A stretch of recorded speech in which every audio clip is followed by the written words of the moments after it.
रक्षा ज्योतिष केंद्र में आप सभी का स्वागत है। मैं करुणा शर्मा। आज मैं आपको संतान सुख के बारे में बताऊंगी कि कैसे हमको संतान की प्राप्तियों किन उपायों से और कैसा उनका सुखी जीवन हो और हमको क्या उपाय करने चाहिए अगर किसी दंपति को संतान नहीं हो रही है तो। इससे पहले आप सभी से निवेदन है कि मेरा YouTube चैनल सब्सक्राइब कीजिए, लाइक कीजिए और बेल आइकन बटन जरूर दबाइए। विवाह के पश्चात सभी पति पत्नी दंपति को ये आशा होती है कि हमको अच्छी संतान प्राप्त हो और हमको संतान सुख मिले। अगर किसी को संतान होने में बाधा हो रही है या सुख प्राप्त नहीं हो रहा है तो कुंडली के पंचम भाव पर विचार किया जाता है कि अगर किसी की कुंडली में पंचम भाव पंचमेश की स्थिति अच्छी नहीं है तो संतान सुख में बाधा आती है। संतान होने में संतान होने में उनको परेशानियां होती हैं। ये सब हमको अपनी कुंडली से पता चल जाता है कि पंचम भाव कैसा है और उसकी क्या स्थिति है। अगर किसी को ये भी नहीं पता है और खुद लेकिन संतान नहीं हो रही है तो वैसे तो हमको अपनी कुंडली के हिसाब से ही उपाय करने चाहिए। पंचम भाव पंचमेश की स्थिति को देखकर कि वहां पर बैठे ग्रह की स्थिति कैसी है, वहां पर पापी ग्रह का प्रभाव है या पंचमेश की स्थिति कैसी है, तो उसके हिसाब से हमको उपाय करने चाहिए। लेकिन फिर भी कुछ कॉमन उपाय ऐसे हैं कि जो सभी लोग कर सकते हैं। ज्योतिष शास्त्र में संतान बृहस्पति को संतान सुख का कारक माना गया है, तो हमको बृहस्पति की पूजा करनी चाहिए, बृहस्पति को मनाना चाहिए। सबसे पहले हमें अपने घर के बुजुर्गों का आशीर्वाद लेना चाहिए, प्रातः उनको प्रणाम करके, और उनको हमेशा वो आशीर्वाद में ये जरूर कहें कि आपको संतान का सुख प्राप्त हो।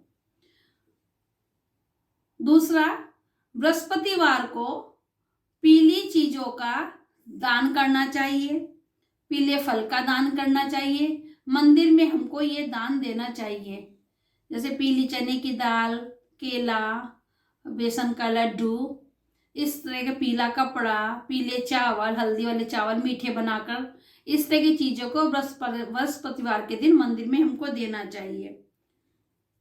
कभी कभी वर्ष में, महीने में या हफ्ते, जैसी जिसकी सुविधा हो, गरीब बच्चों के पढ़ने की पुस्तकों का इंतजाम करना चाहिए, उनको देना चाहिए। कॉपी, किताबें, पेंसिल, जो भी उनको पढ़ने की चीजें, यहाँ तक कि उनकी अगर जिस स्कूल की कोई क्षमता है हमारे अंदर तो स्कूल की कोई उनकी यूनिफॉर्म वगैरह भी हम बना सकते हैं।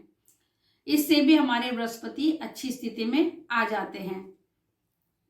केले के पौधे में हल्दी मिलाकर हमेशा जल चढ़ाना चाहिए और वहां पर उसकी 7 परिक्रमा भी करनी चाहिए और वहां दीपक भी जलाना चाहिए। श्री कृष्ण जी के मंदिर में जाकर महीने में एक बार बांसुरी, मक्खन और मिश्री का प्रसाद जरूर चढ़ाना चाहिए। बांसुरी महीने में नहीं तो साल में एक बार चढ़ा सकते हैं, अपने जन्म दिवस पर भी।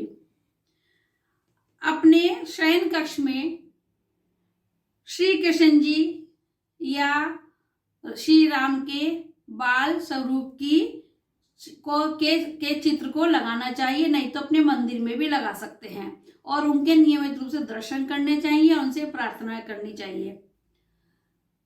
संतान गोपाल स्तोत्र का पाठ करना चाहिए लड्डू गोपाल के सामने, उनको भोग लगाना चाहिए। जब ये पाठ करते हैं हम श्रीखंड का भी भोग लगा सकते हैं और इसके बाद ये प्रसाद बच्चों में वितरण करना चाहिए। संतान गोपाल स्तोत्र पढ़ने के बाद किसी भी मंदिर में या पार्क में पीपल का एक पौधा लगाएं, उसमें नित्य प्रतिदिन ऐसे पास में लगाना चाहिए जिससे आप प्रतिदिन उसमें जल डालें और उस जल में थोड़ा सा दूध मिलाकर सुबह के समय, सूर्योदय समय पीपल में हमको जल भी देना चाहिए। पूर्णिमा के दिन उस पौधे को हमको लगाना चाहिए पीपल का, और 7 बार उसकी परिक्रमा भी करनी चाहिए, और शाम के समय उसमें हमको दीपक जलाना चाहिए। संतान सुख चाहने वाले दंपतियों को हमेशा घर के वायम कोण और आग्नेय कोण में नहीं सोना चाहिए। उनका शयन कक्ष दूसरे उत्तर दिशा में और 2 दिशाएं हैं वहां होना चाहिए। जो महिला गर्भवती हैं या जिनका गर्भपात बार बार हो रहा है, जो परेशानी उनको हो रही है, तो एक गर्भ रक्षा स्त्रोत आता है, उसको हमको पढ़ना चाहिए। गर्भ रक्षा स्त्रोत का एवं मंत्र का पाठ करना चाहिए, इससे भी हमारे गर्भ की रक्षा होती है। जब लगातार हम इन उपायों को करेंगे धीरे धीरे, तो इसका हमें सुखद परिणाम जरूर प्राप्त होगा। बस हमको भगवान पे पूरा विश्वास और आस्था रखनी है और अपने इस कार्य को लगातार करते रहना है, तो हमको संतान सुख भी प्राप्त होगा।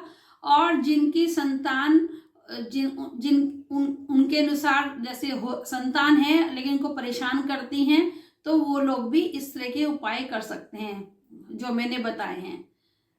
तो इससे आपको संतान की उन्नति में भी तरक्की होगी और उनकी भी जीवन की सारी बाधाएं दूर होगी।